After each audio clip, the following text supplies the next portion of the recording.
I was 24 years old, fresh out of engineering school with a master's degree from MIT, when I witnessed the most shameful thing I'd ever seen happen on an American military base. My name's David Chen, and I was part of the civilian contractor team brought in to fix the Army's newest tank prototype.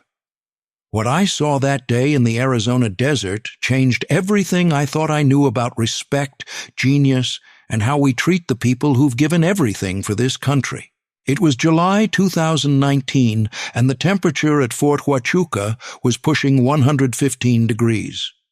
I'd been on base for 3 weeks, part of a team of brilliant young minds, that's what they kept calling us, hired by Dynamics Defense Corporation to solve a critical failure in the M1A3X, Phantom tank's revolutionary hybrid engine. The Phantom was supposed to be the future of armored warfare: silent running capability, reduced heat signature, fuel efficiency that would double operational range. The only problem? The damn thing kept dying after 15 minutes of operation. 5 teams had taken a crack at it. MIT grads, Caltech wizards, even a group from DARPA. Nobody could figure out why the engine would run perfectly for exactly 15 minutes, then suffer catastrophic power loss. We'd run every diagnostic, replaced every component, rewritten the software 3 times. Nothing worked. I was in Hangar 7 that Monday morning, my 3rd cup of coffee going cold while I stared at sensor data that made no sense. Dr. Marcus Webb, our team lead, and a man who never let you forget he had 3 PhDs, was in the middle of another one of his condescending lectures about thinking outside conventional parameters when General Patricia Curtis walked in. General Curtis was the kind of officer who made you stand straighter just by entering a room. 55 years old, combat veteran of Iraq and Afghanistan, first woman to command an armored division. When she spoke, even Webb shut up. "Gentlemen," she said, though half our team was women, "I've made a decision. We're bringing in someone else." Webb's face went red. "General, with all due respect, my team represents the finest minds in—" "Your team has had 3 weeks, Doctor." Webb. "The Phantom demonstration for the Joint Chiefs is in 10 days. If we can't prove this technology works, they'll cancel the entire program. $8 billion and 7 years of development gone." She turned to her aide. "Major Thompson, has he arrived?" "Security is processing him, ma'am." Something in the major's tone made me look up from my laptop. General Curtis's jaw tightened. "Processing him? I gave specific orders that Charles Reiner was to be brought directly here." "Yes, ma'am, there's been a complication." 20 minutes later, we found out what that complication was. The MPs had arrested him at the gate. I saw it happen through the hangar's side window. An old pickup truck, rust eating through the wheel wells, had been pulled to the side. 3 MPs surrounded an elderly man who was face down on the scorching asphalt, hands cuffed behind his back. His toolbox had been dumped out, tools scattered across the ground like evidence at a crime scene. "What the hell?" I muttered.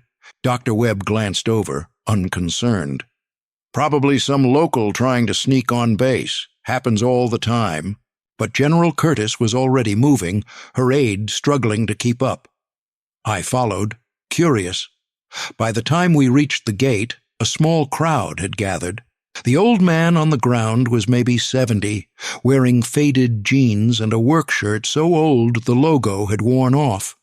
His right leg was twisted at an odd angle. Prosthetic, I realized. One of the MPs had his knee on the man's back.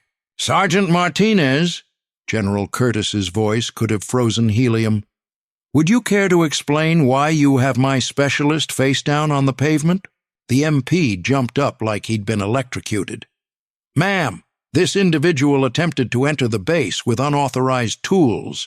He had no valid ID, no contractor credentials, and when we ran his name—" "You ran his name?" The general's voice was dangerously quiet. "Yes, ma'am. Charles Reiner. He's flagged in the system. Dishonorable discharge, 1982. Suspected of selling classified materials to— That's a goddamn lie. The voice came from the ground. The old man had turned his head, and despite the humiliating position, his eyes were fierce. Sergeant Martinez, General Curtis said, uncuff him. Now.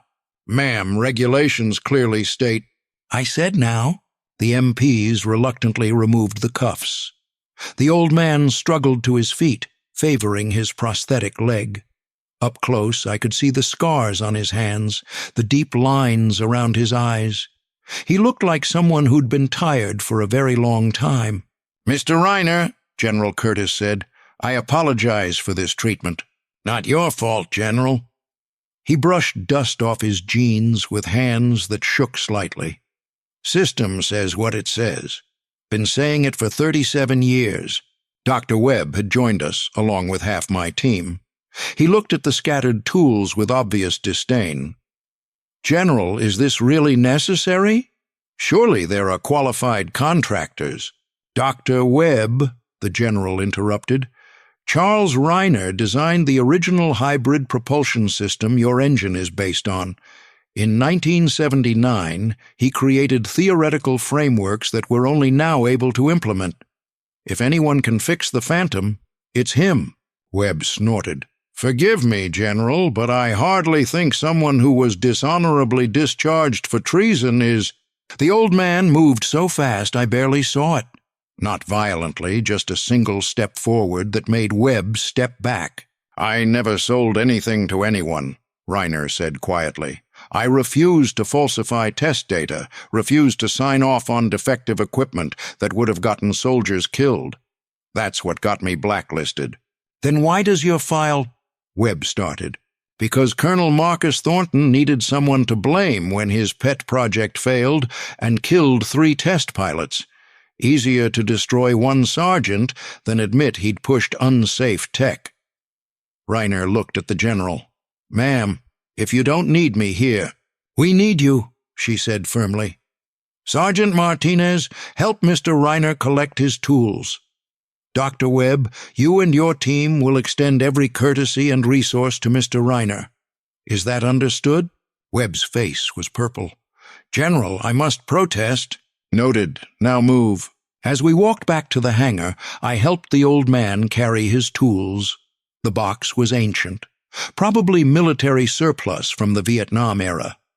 Inside, alongside modern diagnostic equipment, were tools I'd only seen in museums. Mechanical stethoscope, I asked, trying to make conversation. He glanced at me. You can tell a lot about an engine by listening. Most problems announce themselves if you know what to hear. I'm David Chen, I offered. MIT, class of— Don't care where you went to school, son. Can you hold a wrench? Yes, sir. Then you'll do. Back in Hangar 7, the Phantom sat like a beached whale, access panels open, diagnostic cables snaking everywhere. My team clustered around their laptops, pointedly ignoring the old man. Webb made a show of pulling up holographic displays and 3D models. As you can see, Webb said loudly, we've mapped every system. Thermal imaging, vibration analysis, spectroscopic fuel analysis. Reiner wasn't listening. He walked slowly around the tank, running his hands along the hull. When he reached the engine compartment, he stopped. Start it up, he said. We've run it dozens of times, Webb protested. The data— Don't need data, need to hear it run. It took 10 minutes to prep the engine. Reiner spent that time examining the mounting points, occasionally making notes in a small notebook he pulled from his shirt pocket. When we fired up the engine, he placed his mechanical stethoscope against various points on the housing.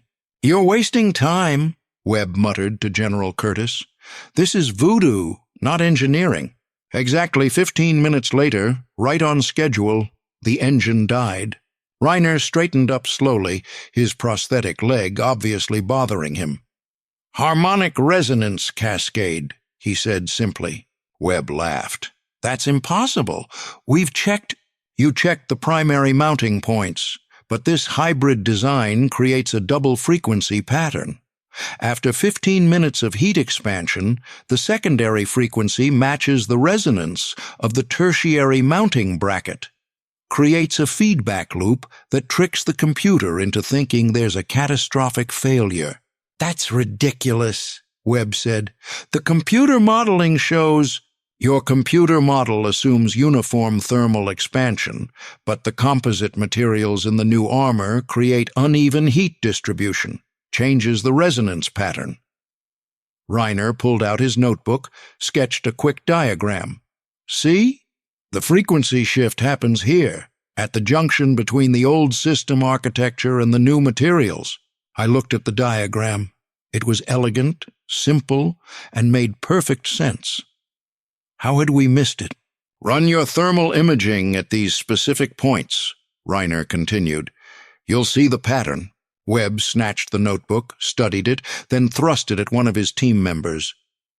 "Rodriguez, check this." While they ran the tests, Reiner sat heavily on a crate, pulling a thermos from his bag. His hands shook as he poured coffee into the cap. "You okay?" I asked quietly. "Leg acts up sometimes. Shrapnel from the test explosion in '82, the one they blamed on me." "What really happened?" He was quiet for a long moment. "Colonel Thornton wanted to impress some Pentagon bigwigs, pushed us to test the prototype before it was ready. I documented 17 critical failures that needed addressing. He ordered me to sign off anyway, said it would be fine for a demonstration. When I refused, he had another engineer do it. And the test? Explosive failure. 3 test pilots dead. Thornton needed someone to blame, and I was the one who'd been negative about the project. They couldn't court-martial me without a real investigation that would have exposed the truth. So they trumped up charges about selling secrets, gave me a dishonorable discharge, and destroyed my reputation. That's criminal." He shrugged. "That's the Army sometimes. Good men die because someone higher up needs to look good." "Sir!" Rodriguez called out excitedly. "He's right!" The thermal pattern shows exactly what he predicted. Webb grabbed the tablet, stared at the data. His face went from purple to pale. This can't be right. The fix would be so simple, just a dampening bracket at the tertiary mount point." $40 part, Reiner said. "Maybe an hour to install. We spent 3 weeks and couldn't find this," Webb said slowly. "How did you know?" "Because I designed the original system. I know how it thinks, how it breathes. You were treating it like a modern engine, but underneath all your improvements, it's still my baby from 1979, and she was trying to tell you what was wrong. You just weren't listening." General Curtis stepped forward. "How long to implement the fix?" "Give me 2 hours and someone who can follow instructions," Reiner said. He looked at me. "You'll do." Webb started to protest, but the general cut him off. "Do it." For the next 2 hours, I was Charles Reiner's assistant. He worked with a precision that belied his age and shaking hands. As we worked, he talked about engines, about the Army, about the price of integrity. "You know what the hardest part was," he said, torquing a bolt to exact specifications. "Not the discharge, not losing my pension or benefits. It was knowing that my design could have saved lives, but they buried it because I wouldn't play ball." "What happened after?" "Spent 20 years trying to clear my name. Lawyers, appeals, freedom of information requests. Nothing worked. Eventually, I gave up. Moved out here to Arizona, started fixing farm equipment. Honest work. Machines don't lie or play politics. But General Curtis found you." He smiled slightly. "Patricia Curtis was a second lieutenant in 1982. She was there the day of the test. Saw the whole thing. She spent 30 years climbing the ranks, and when she heard about the Phantom Project, she remembered my work. Tracked me down through VA hospital records. Why didn't she speak up before? A second lieutenant contradicting a colonel? That's career suicide. But a general? That's different. He tightened the last bolt. There, let's see if I still know what I'm doing. We reassembled the engine housing and ran the startup sequence. The hybrid engine purred to life, running smooth and quiet. 15 minutes passed, then 20, 30. At the 1-hour mark, with the engine still running perfectly, Dr. Webb approached Reiner. "I owe you an apology," he said stiffly. "I was incorrect in my assumptions. You were an arrogant ass who nearly cost the taxpayers $8 billion, Reiner said mildly. But apology accepted. General Curtis couldn't hide her smile. "Mr. Reiner, on behalf of the United States Army, I'd like to discuss compensation for your services. Standard consulting fee is fine, ma'am. I was thinking something more substantial. Dr. Webb, you're fired. Your team has 30 minutes to clear out." She turned back to Reiner. "I need a new chief engineer for the Phantom project. Interested?" Reiner's hands stilled. "General, I'm 70 years old, living in a converted shed, and officially a traitor according to Army records. About that?" She pulled out a thick folder. "I've spent 3 years collecting evidence about what really happened in 1982. Depositions from surviving witnesses, technical reports you filed, proof that Colonel Thornton falsified data. The Judge Advocate General has agreed to review your case. We're going to clear your name, restore your rank, and back pay 37 years of pension." The old man sat down heavily on the crate. His hands were shaking worse now, but not from age. "Why?" he whispered. "Because it's right. And because the Army needs you. We have 6 more prototypes in development, all based on your theoretical work. We need the man who understands not just how they work, but why." "I don't know what to say." "Say yes." Before he could answer, alarms started blaring. The engine we'd been running suddenly screamed, RPMs spiking dangerously. "Shut it down!" someone yelled. But Reiner was already moving. "No, don't touch anything." He grabbed his stethoscope, pressed it against the housing. "She's telling us something."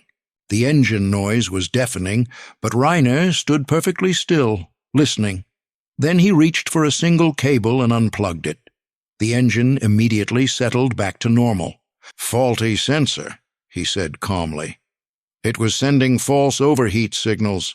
The engine was trying to cool itself when it didn't need to. Would have blown the whole system if you'd done an emergency shutdown." "How could you possibly know that?" Webb demanded.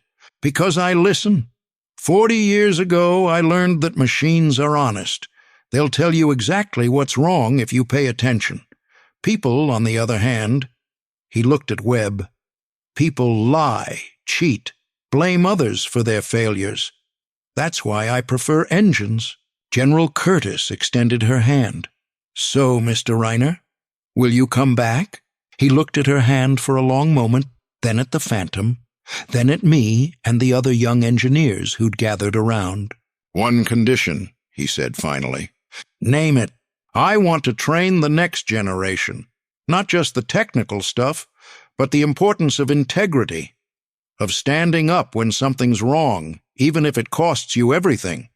The Army needs engineers who won't sign off on defective equipment just to make a colonel happy." Done. They shook hands, and I swear the temperature in that hangar dropped 10 degrees from the collective sigh of relief. That was 2 years ago. Today, Charles Reiner, Master Sergeant Reiner, officially after his rank was restored, runs the Advanced Propulsion Lab at Fort Huachuca. The Phantom tank has been deployed successfully in 3 countries. And Webb? Last I heard, he was teaching community college in Nebraska. But the real change happened in October 2020, when the Army held a formal ceremony to clear Reiner's name. They flew in survivors from the 1982 incident, engineers who'd been too scared to speak up at the time. One by one, they testified about Colonel Thornton's pressure, the falsified data, the threats. Thornton himself, now 85 and living in Florida, was brought in to face charges. seeing him in that courtroom, shrunken and bitter, still trying to blame everyone else. It was pathetic. He got 2 years in military prison, reduced pension, and a permanent mark on his record. But the moment that stays with me happened after the ceremony. We were at the reception when a young woman approached Reiner. She was crying. "Master Sergeant, I'm Lisa Patterson. My father was Lieutenant James Patterson. He was one of the test pilots in 1982. The room went silent. Reiner's face had gone gray. "I'm sorry," he whispered. "I tried to stop the test. I know," she interrupted. "I found your reports in my father's things. He knew the risks. He wrote in his journal that you were the only one fighting for safety. He said if anything happened, it wouldn't be your fault." She handed him a worn leather journal. "He wanted the truth to come out. Thank you for never giving up." Reiner held that journal like it was made of spun glass. For the first time since I'd met him, he broke down completely. 37 years of guilt and shame finally lifted. These days, I work under Master Sergeant Reiner at the Advanced Propulsion Lab. He's taught me more in 2 years than MIT did in 6. Not just about engines, but about integrity, courage, and the price of standing up for what's right. He still lives simply, traded the converted shed for a small apartment on base, still drives that ancient pickup truck, though General Curtis keeps offering to get him something newer, still carries that old toolbox with the mechanical stethoscope. "Why not upgrade?" I asked him once. "Because new isn't always better," he said. "Sometimes the old ways, the patient ways, the listening ways, sometimes those are what save lives." Last month, a group of senators toured our facility. One of them, looking at our wall of patents and innovations, asked who was responsible for all this success. General Curtis pointed to Reiner, who was elbow-deep in an engine, teaching a group of young engineers. "That man there, the one we almost threw away because he wouldn't compromise his integrity, the one who spent 37 years in exile because he told the truth, the one who came back not for glory or revenge, but because we asked him to help." The senator watched Reiner work, saw how the young engineers hung on his every word. "What's his secret?" the senator asked. "He listens," I said before the general could answer. "To engines, to people, to problems everyone else ignores. But mostly, he listens to his conscience, and he teaches us to do the same." That's the real legacy of Charles Reiner. Not the fixed engines or the saved projects or even the cleared name. It's the dozens of young engineers who learned that integrity matters more than career advancement, who learned that sometimes the right thing costs everything, but you do it anyway, who learned that in a world of noise and ego and shortcuts, sometimes the most powerful thing you can do is simply listen. The Phantom tank may be his greatest technical achievement, but his greatest human achievement? That's measured in every engineer who now refuses to sign off on unsafe equipment, every whistleblower who speaks up, every person who chooses integrity over advancement. 37 years in the wilderness, but Master Sergeant Charles Reiner never stopped being exactly who he was, an honest man who knew how to listen. And in the end, that made all the difference. Yesterday, I watched him teaching our newest group of recruits. He had them using mechanical stethoscopes on a perfectly functioning engine. "But sir," one asked, "why not just use the computer diagnostics?" Reiner smiled.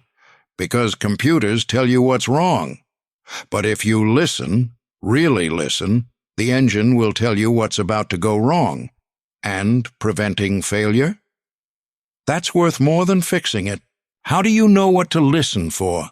Same way you know when someone's lying to you. Practice, patience, and remembering that the truth always makes a different sound than bullshit." The recruits laughed, but I saw them lean in closer, pressing their stethoscopes to the metal, trying to hear what the old master heard. And maybe, just maybe, one of them will grow up to be the next Charles Reiner. The next person who refuses to compromise, who stands up when it costs everything, who spends decades in exile rather than sign their name to a lie. God knows we need more of them. The engine's still running after all, and it's trying to tell us something. We just need to listen.